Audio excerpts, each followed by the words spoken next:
Ton activité d'entrepreneur a pris un coup. Des questions commencent à faire place dans votre cerveau. Pourquoi je n'avance pas financièrement? Dans cette vidéo, je vais vous donner une réponse en détail à cette question que plusieurs personnes se posent, bien sûr. Suivez bien juste après la transition.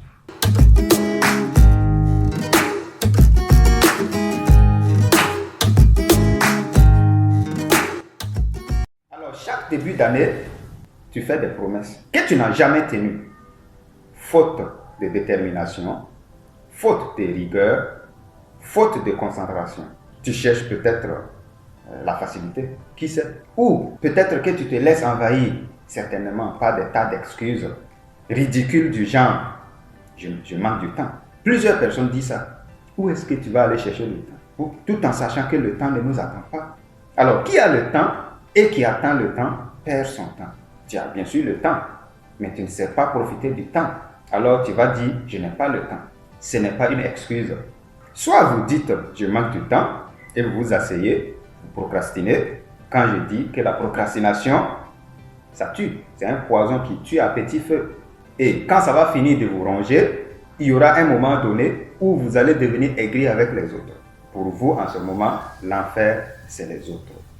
Les autres ont participé, les autres ont contribué à votre échec. Non. Vous êtes le responsable de votre vie.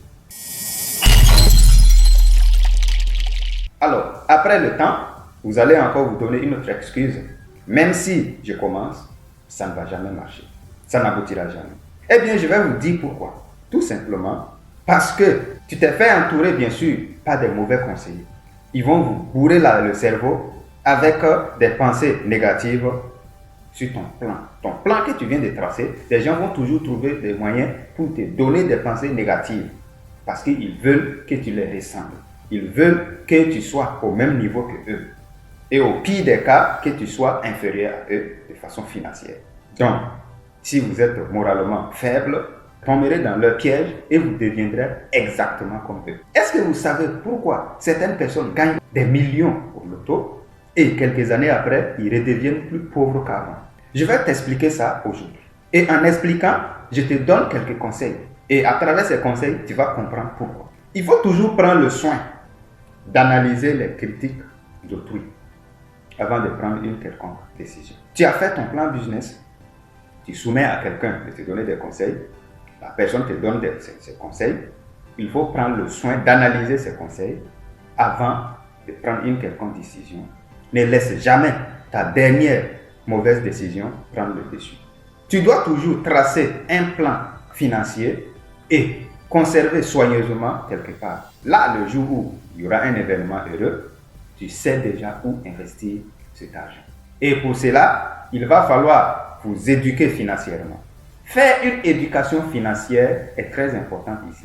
Et quand vous prenez 100 personnes dans une localité, une seule personne a fait une éducation financière.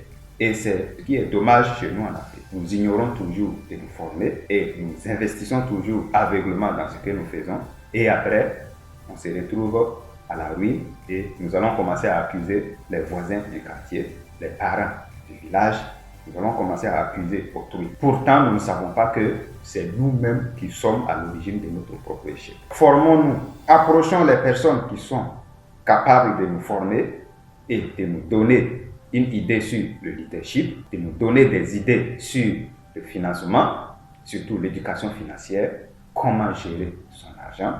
Parce que si vous n'avez pas pu gérer 100 francs, c'est que vous ne pouvez pas gérer 1000 francs, c'est qu'à la longue, vous ne pourrez pas gérer 10 000 francs, et ainsi de suite. Vous ne pourrez pas gérer 1 million. Très chers amis, je vous demande encore de vous former dans le leadership, de vous former dans l'éducation financière, de vous former dans l'entrepreneuriat et aussi de vous former dans le développement personnel.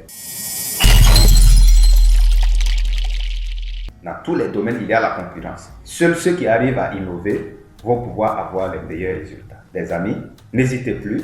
Nous allons vous donner plusieurs idées de business dans lesquelles vous pouvez investir afin de pouvoir réussir valablement votre vie. Merci beaucoup pour votre attention et à très bientôt pour d'autres.